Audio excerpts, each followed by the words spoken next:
Hello and welcome to Changing World. My name is Anthony Smith, and joining me today is a gentleman by the name of Mr. Jim Thebaut. He's a Los Angeles-based documentary filmmaker and the president of the Chronicles Group. Now, throughout his career, Jim Thebaut has written, produced and directed an array of prominent, socially significant productions, including his 1992 Cable Ace Award nominated America Undercover documentary, also the Iceman Tapes, and A&E's Bad Cops. Now, during the last 2 decades, Jim has shifted his focus onto the growing threat and unforeseen impacts of climate change. Jim's series of documentaries on climate change has awakened and activated a large audience globally. His documentaries include Running Dry, The American Southwest, Are We Running Dry?, Beyond the Brink, and California's Watershed, Beyond the Brink. So, welcome, Jim. Thank you for joining us. How are you? Fine, thank you. Great. Appreciate your call. Great. I'm glad to hear that, Jim. Now, I understand you originally had a career in environmental planning and were responsible for many environmental research projects.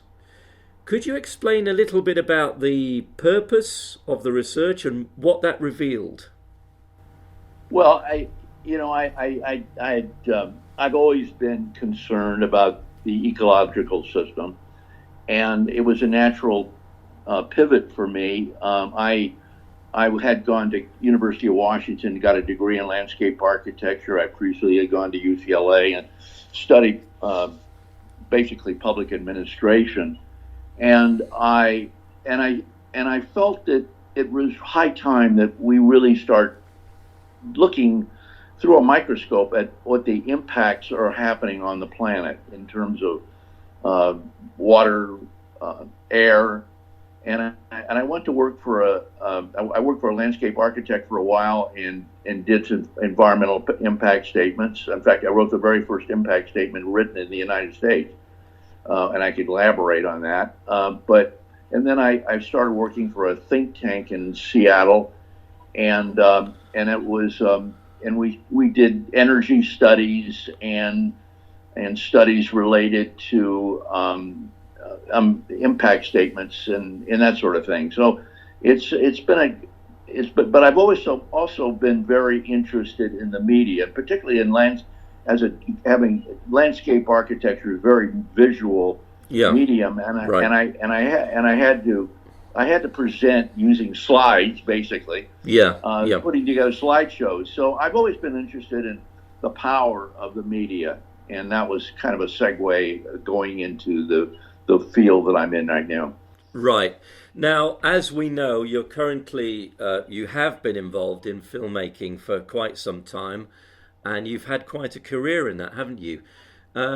So could you just say a bit about how you made the career jump from the environmental sector into becoming, obviously, quite prominent in the field of filmmaking? How did you make that transition? Well, when I was at the University of Washington, I produced my first film. Oh. I produced a film. I went to the CBS affiliate in Seattle, Cairo TV, and suggested that we do a documentary on the comparisons between Los Angeles and Seattle, and whether Seattle was making the same mistakes that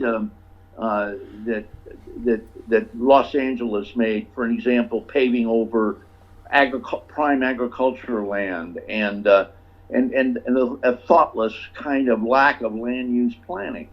And because I deeply believe in making sense out of what we do in terms of development. And that was the first documentary I ever did. And in fact, it won a New York Film Critics Award, which kind of surprised me. And it was shown in Los Angeles as well as Seattle, but people in Los Angeles did not gravitate in a positive way to the film.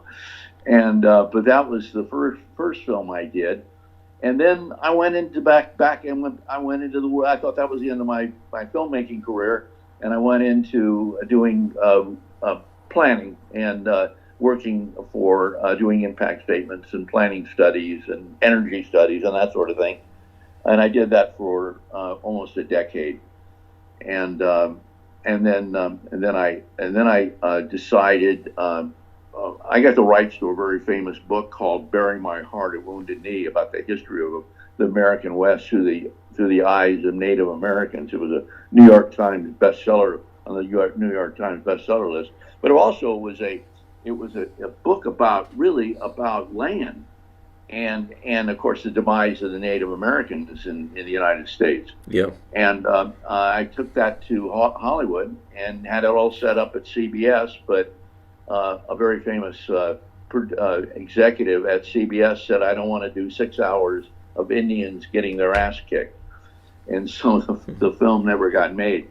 But it really and I've always looked at that as my spiritual grandfather entree into the world of filmmaking. And the very first film I ever did, actually, that was made, and was a movie called A Deadly Business, and I took it to CBS. It was a true story about organized crime involved in the toxic waste industry in New Jersey and New York, and the Tri-Cities area in New York. And it was critically acclaimed, and starred Alan Arkin and Armand Assante, and it did really well. And then I got the rights to a story that ended up being produced by HBO, which was called The Iceman Tapes: Conversations with a Killer. So I kind of segued into the dark side of human behavior, and I did a few productions. The first one was The Iceman. The second one was a documentary that went into on death row, and a two-parter for A&E on the emotional effects of the death penalty and who's on death row. And then I did a documentary on police corruption in a few cities: New York, Philadelphia, New Jersey, and Boston. Yep. And then I produced a documentary. I worked on producing a documentary for ABC News on New York City police corruption. And then I moved back to LA, set up the Chronicles Group, which is a nonprofit 501c3 organization, and started producing films related to the global threats that we are facing today. Right. So obviously, documentaries have been your thing throughout your career, I suppose. And then obviously having that background in environmental planning, you kind of matched these two skills together, didn't you? Yeah, it's been very helpful tool. Yeah, I'm sure. So, would you like to just say something about the documentaries that you've done, which have been focused on the environment, and what kicked you off on that? The first one that you did. What happened to bring that about? Well, the first thing that of course, I naturally was very, very oriented towards the environment. I mean, that was been the thing that's been really close to my soul. I mean, Sure. It's been part of my life. Right. And I just have to mention the first film I did with my nonprofit organization was The Cold War and Beyond. And I'll go back to that, but it was a very profound film in terms of looking at the events and decisions that escalated the arms race during the Cold War and the results. But the next film I did, and I want to go back to that, the next film I did was I connected with former United States Senator Paul Simon. He had written a book called Tapped Out about the global water crisis and the national security ramifications of water in the world, and I got support from American Water and actually Thames Water. I mean, it was kind of a British supported film. All right. And I traveled around the world literally, Yep. and filmed the issues related to water and water scarcity and water pollution, and also the lack of sanitation. And I filmed in Africa and India and Singapore and China and even the former Soviet Union, the Russian Federation, and the United States and the Vegas area. And the very first screening of that film was at the Russell Senate building on Capitol Hill in Washington. All right. To the congressional leadership and that sort of thing. Yeah. At that time, Senate Majority Leader was Bill Frist, and he was a doctor and and knew what I was going after. Yeah. And as a result, the Congress almost unanimously passed the Paul Simon Water for the Poor Act, and it put money into it was administered by USAID, and it was several $100,000, a couple of $1 million, a few $1 million, I should say, and to build wells and to deal with the international security aspects of water scarcity and water pollution, and I'm quite proud of that, actually, and of course they have continued to doing that to fund that issue, and it's really supported by the U.S. intelligence community as well as the Defense Department. The Defense Department really recognized these realities about supporting, working with developing countries about the water scarcity and water scarcity problems. And then I produced the American Southwestern Rerunning Drawing. I looked at the Colorado River, and it was really a project about a watershed and the impact of climate change on a watershed. As many people know, the Colorado River is a very consequential river. It flows from up in the Sierras down to Mexico. Oh, right. And it feeds 7 states. Okay. The 7 states gets access to the Colorado River. Yeah. And what was happening in terms of the demise, basically, of the watershed, and climate change's impact. Then I did a lot of presentations of these films across the world, and in the United States, and also I was doing other projects. One I did for the World Bank on renewable energy, desalinization in the Middle East and North Africa, and a few other productions. And then I wanted to do I felt a natural kind of segue would be looking at the water and food nexus. And I selected the San Joaquin Valley of California. And the reason that's important is the fact that it's a region that has Mediterranean climate. Oh, right. There are only 5 regions in the world that have Mediterranean climate. It's the Mediterranean region, South Africa, Chile, and Australia. Oh, right. And those are the food baskets of the world, and will become more and more important as we start evolving towards 2050. And that I produced. It was a 90-minute film. It's available on Amazon Prime, I think. And then I did an executive summary, which I've always done with my large documentaries, 23 minutes film on which basically was an executive summary of that called A Matter of National Security. And then I just recently completed a film which is being shown. It will be on some public PBS stations in the United States, and particularly opening in Sacramento in January on California's Watershed, and that's and those are all these films are all basically interconnected. I see. Well, that's very interesting. So obviously, there's been quite a progression in the knowledge you must have accumulated over that period of time, and obviously you've been all around the world collecting information and getting people's opinions, haven't you? Well, yeah. I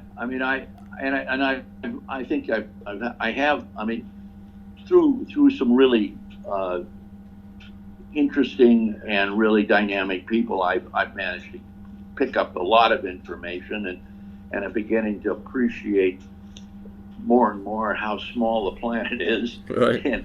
and how we're so interconnected, and how we're evolving into extremely dangerous times. I believe that the next few years will be the most important and dangerous years in the history of the planet. And obviously, you say that with a great deal of seriousness. Could you give us more information to back up that statement? Well, yeah. First of all, we have had a buildup of weapons of mass destruction, and in particular nuclear weapons that are becoming more and more available throughout the world, countries throughout the world. It's almost nonsensical. We have climate change impacts, which we can easily see. The U.S. intelligence community they periodically put together a series of global trend reports. And the most recent global trend support, and this is the the National Intelligence Council are the authors, but the whole U.S. intelligence community participates in creating these series of documents. In fact, I first became acquainted with those documents when I did Running Dry, and had a CIA representative that I interviewed in the Running Dry documentary, talking about the trends which were happening, where people were moving from the rural areas into urban areas, and the impact on the urban areas as a result of that, and all those kind of things. Yeah. So I talked about that. The new one talks about a very dire future. Half the world is going to be water stressed. We're going to have conflicts between countries, and it's a very dangerous, going to be evolving into a dangerous time. In addition to that, of course, is population growth. It's projected to have 10 billion people on the planet. So you take all of this and look at it as a totality. We've got a very dangerous recipe for disaster, and the other problem associated with that is that even though the U.S. intelligence community is educating people, and I'm sure other intelligence communities in UK, China, Russia, I'm sure also recognizes that. But when are we going to take action to this growing calamity? And we seem, as a society, to kick the can down the road and leave it to the next generation to try solving these problems. We've run out of time. We need to start focusing on solutions right now, and that's imperative. I mean, we really don't have any time to waste. Yeah, well, I can well go along with you on that one. As you say, the one major fundamental problem seems to me that the world population keeps on and on increasing at an alarming rate, and it doesn't seem that there's any real control on that is going to prevent the population from just ballooning, and the consequence of that is that we, as a whole, the human species will be just consuming more and more, won't it?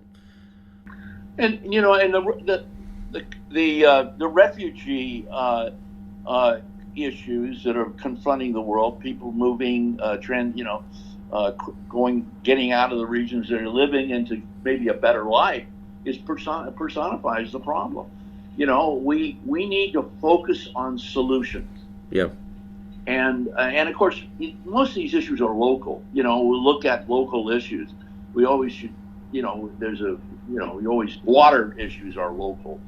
And so what may be appropriate for the Mediterranean climates and agriculture may not be suitable for Eastern Europe or China. And I think the most important class I ever took in college was economic geography. And in a way, you kind of get a feeling, a perspective on what the issues are throughout the world, and why countries do what they have to do. Yeah. So, I mean, right now we really need to focus on solutions, and this is a collective. The countries need to start working together.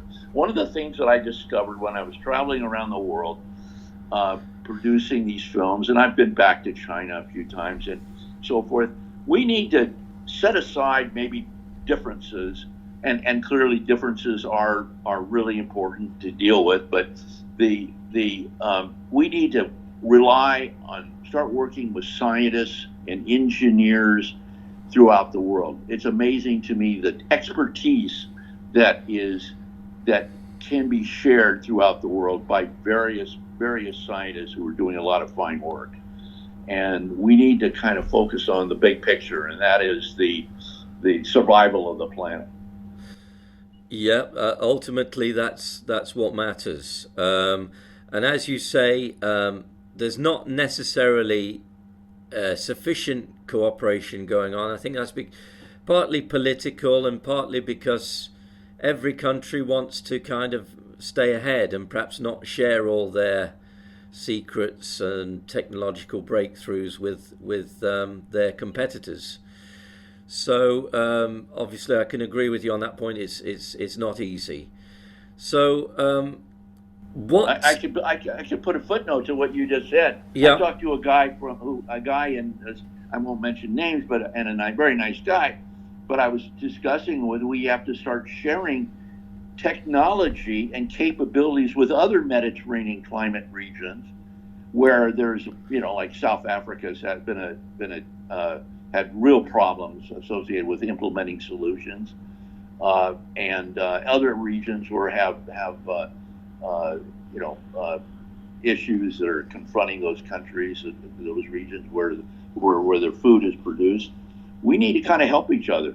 Yeah. And I brought that up to a guy who runs a farm, agriculture organization in the valley, and he said, "Well, we're too competitive. We can't do that. We can't compete with other. I mean, we can't do this because of the competition and the situation.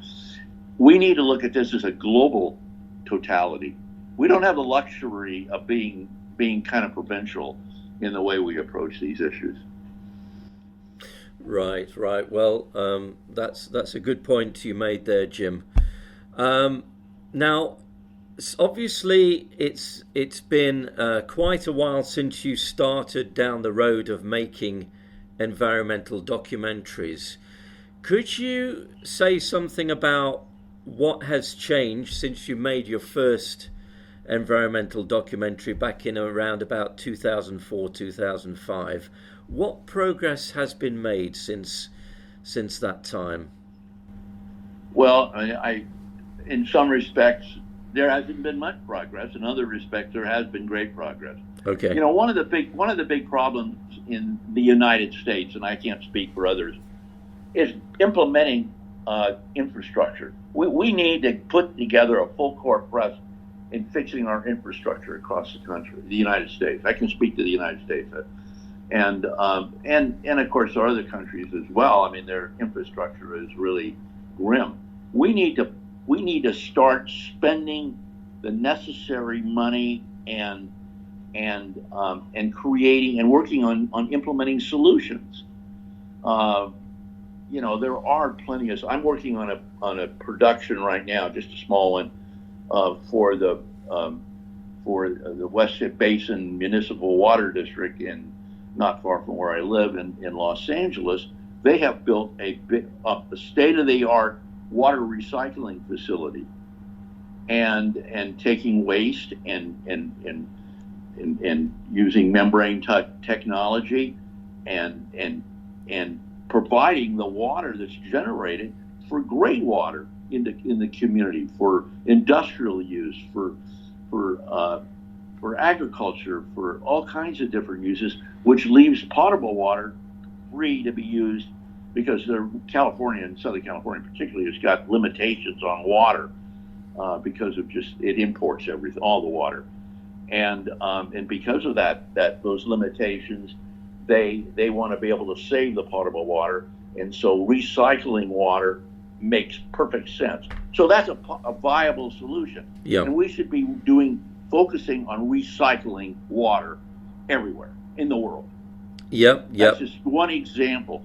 I think that desalinization has evolved. The technology evolved a lot cheaper, a lot safer than it was before, because it was a really polluter. It has now. There's still some issues that have to be dealt with including the brine problem. But the fact is, there are ways that we can implement desalinization technology. Yeah. And in fact, I know that some folks in the UK are working on what deal with desalinization, which will eliminate brine and be less energy intensive. So I mean, that the fact is that there's scientists and working on these issues, but we need to create a priority where money goes to solving these problems. It's not enough to produce a documentary and advocate a call to action. We got to put that action into action. Yeah. We need to start working on these things, and we need to start collaborating with people we may feel uncomfortable with, but we need to start collaborating and working on developing the solutions, because it could be the end of civilization if we don't do it. Well, yeah, I mean, you can't argue with that. I mean, if it came to the tipping point where it was a matter of are people going to survive or are they going to die, then that is the point at which you have to absolutely try to save lives. You cannot just say let people die. You have to try and save lives, don't you? So I know that somewhere in your material you made clear that there's already 1 million people in California who are at quite a serious point of not being able to get the sufficient drinking water that they need on a daily basis. Well, we have in the San Joaquin Valley, which is crop rich, San Joaquin Valley, we have a lot of mostly Latinos and farm workers who really, they call it a food desert, where they can't even buy the food. They can't afford to buy the food that they pick, and there's been some real serious water deficiencies in those areas. Actually, the UN did a report on this. The one thing about California's watershed, we need to implement forest management. It's been out of control, not only from a public health point of view because of fires that have evolved as a result of climate change and drought, and they have to start thinning the forest, which we call green infrastructure. But we need to start. But the perfect people to be working on this and working is the farm workers. We can put them to work, and the people who are unemployed in the valley, and start thinning the forest, which is really what's really important, because the forest is out of control. I encourage people to watch the film, because it really kind of puts a spotlight on the watershed, and of course that's the foundation. The watershed is the foundation for providing water for the valley, and California wouldn't be the fifth largest economy in the world if it wasn't for the watershed. It provides water for basically San Francisco, L.A., and the food. It provides food security for this country, for the United States, and a lot of the products that are grown in the valley are also exported to other countries. Yeah, yeah. And most of the almonds and so forth and around the world, which is very healthy food, was grown in California. Oh, right. So, yep. I often said this, and I said this in a conference just the other day. If you're reading it was a conference in New York City at NYIT to chemical engineers. I said, if you're eating a salad in New York or a Cleveland, whatever, you're actually eating lettuce that was grown in California, right? Everything else. So it's interconnected. Yeah. So obviously, the fact that California does export quite a bit of produce is again is an important reason why the status quo must be maintained, and if it becomes too serious, then obviously some of those crops will simply not get produced, and even though there's demand for it, that demand will have to come from elsewhere, won't it? Well, and there isn't much. There isn't elsewhere. A lot of elsewheres out there because, one of the things that California is a very complex state, and one of the things when we have water scarcity problems in California, they start fallowing the land, fallowing prime agriculture land, valuable land that can't be used for anything else. You could build on it, but then it's gone forever. That's why that film that I talked about earlier, my film that I did when I was at the University of Washington on comparing Los Angeles to Seattle, was so important to me personally, understanding the fact that we tore down prime agriculture land in Southern California, Orange County, to build developments, subdivisions, and industrial business parks, and that was a loss, and that's prime agriculture land. We can't afford to do that. Prime agriculture land is prime. It is for growing food. Yeah. And with 10 billion people on the planet, we're going to need food. Absolutely. And healthy food. And that's really, really important. And that's why I'm advocating this issue. So, in such a forceful way, and trying to raise money and do my films, which is not easy. It's not for the faint of heart.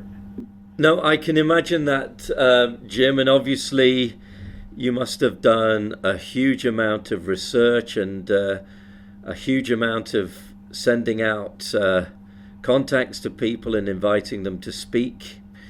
And as I say, I have seen a few clips from your documentaries, and I noticed that you've spoken to many different types of people, from senators to ecologists to scientists, who've all contributed something to your documentaries, haven't they? Well, ultimately we're talking about international security. It's an international security issue. Right. Could you expand on that? Why, obviously, for the benefit of everyone listening, what does that mean?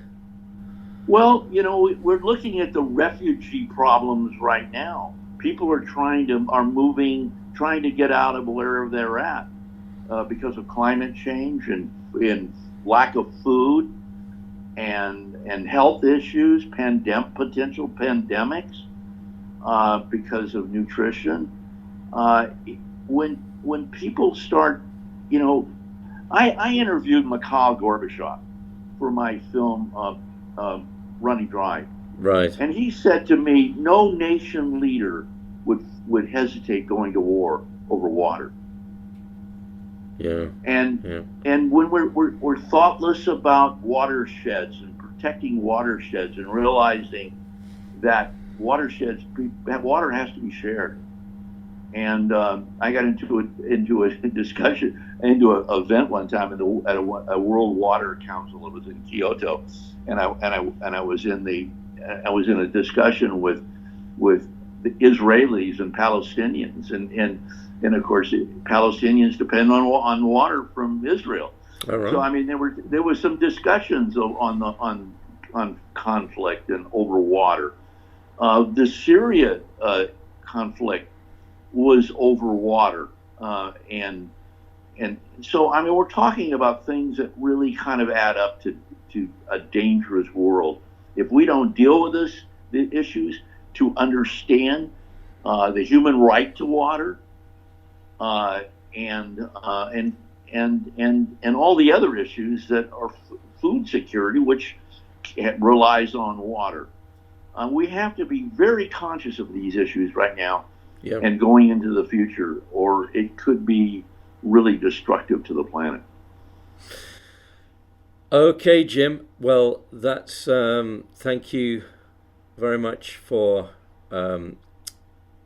elaborating on those points. Now, would you like to say something about what you're doing currently? What's your latest project, and what are you hoping to achieve at the moment? Well, I'm implementing a really large project, probably the biggest project I've ever done, and it's called a global crisis beyond the brink. I'm sticking with the issue, the discussion that we're reaching beyond the brink of survival, and and I'm incorporating, working with. I'm kind of putting it all together. I'm talking to the National Science Foundation about this. I'm working with universities, the University of California, and particularly the University of California, Merced, and I'm working with the University of Tennessee, and I'm giving quite a bit of time to discussing this thing. And and basically what I want to do is reach out. I want to hit two interconnected groups. One is the young people of the world. We need our future leaders. We need to indicate to them all the interconnection, and talk about, and I create a very episodic 13-part series talking about how all these issues are interconnected, and how dangerous the world is. And I think kids need to know where things are standing. Of course, Greta, the young lady who has been so outspoken lately, she is really kind of being the cheerleader and articulating some of these major concerns. But bless her heart. But we need to kind of start educating everybody, getting into the schools and talking about, because they're our future leaders. Then I want to take the material and create a feature documentary which will be distributed around the world. So this is the 13-part series, and the ultimate documentary, which will basically drive these issues home. Yeah. I want to. It's going to be an international project, and I want kids around the world to have access to this thing. It'll be nonpartisan, and which is the way I am. I'm totally nonpartisan on my projects, and because these issues transcend political ideology, regardless of where you are. Yeah. These are human issues, not partisan issues. Sure. And that's one of the problems we have in the United States, particularly, and I'm sure there are other countries can have the same issues, that partisan politics enters into creates a problem in implementing solutions. Right. Well, that sounds really interesting, Jim. Your latest project, and we all wish you every success with that. Now, I know that you are the president of the Chronicles Group, which was set up as a non-profit media company, wasn't it? Would you like to say a bit more about the Chronicles Group? Well, it was it was the mission statement of the Chronicles Group is educating people throughout the world regarding the major issues in the 21st century. And there's plenty of issues we need to be concerned about, but that's basically the mission statement. And I've been focusing on basically all the interconnecting issues we discussed today, related to weapons of mass destruction and the proliferation of these dangerous items, these dangerous issues, weapons, water, food. Scarcity, the water energy and food nexus, which is all interconnected. I mean, these are all major issues that are going to lead to our demise if we don't focus on all of those things which are interconnected. So that keeps me busy. I mean, there's a lot of other issues I could get into, which I'm interested in, and is the criminal justice system, and I'm concerned about drug abuse and opioids and all those things. I'm not completely blind to all these. There are other issues, but right now I have to focus on what I can focus on. Yeah. Well, that certainly makes sense, Jim. And obviously, it's your expertise which has enabled you to actually produce these documentaries, having a background in obviously environmental issues and environmental planning. So anyway, we all wish you success with your upcoming project, and please let us know how you, obviously when that's ready. We'd all like to know about that. So I know that you have a couple of websites here, which I'll just read out. One of them is runningdry.org, and the other one is chroniclesgroup.org. So we'll put a link down in the description. Well, area. Now I'm putting together a new website, which will actually be going online fairly quickly, maybe next week or so. Oh, right. And that is it is Beyond the Brink Global. www.beyondthebrink.global. Global. Okay. Yeah. All right. That will be the major one that I'm so that's your latest up and coming website, right? Well, we'll look out for that one too. So anyway, I hope all the listeners have found something of use in that. I mean, I've certainly found that very informative, and we look forward to your latest project, and when that's available, obviously. I'm sure there's going to be a lot of interest in that. So I'd like to say thank you very much to Jim Thebaut for joining us today. It's, as I say, it's been a very informative session, and we hopefully will talk to you again at a later stage, Jim. Well, one of the things I'd like to add before we sign off, and that is, if any of your listeners are interested in contacting me or helping the project, what I'm trying to do, because we need everybody. This is not a closed deal that I'm not just trying to make it exclusive. No. It requires everyone to be involved in this, and so please feel free to contact me James Thebaut at msn.com. So it's, just to be clear then, it's James Thebaut at Thebaut at msn.com. At msn.com. Okay. Yeah. Well, we'll put a link to some of those websites and contact details in the description of the video. So I think that just about wraps it up, doesn't it, Jim? Yes, sir. Yeah, well, it's been very nice talking to you, and obviously feel free to check in again and let us know how you're doing at a later date. Will do, sir. That's great. Well, as I say, once again, thank you very much to Jim Thebaut.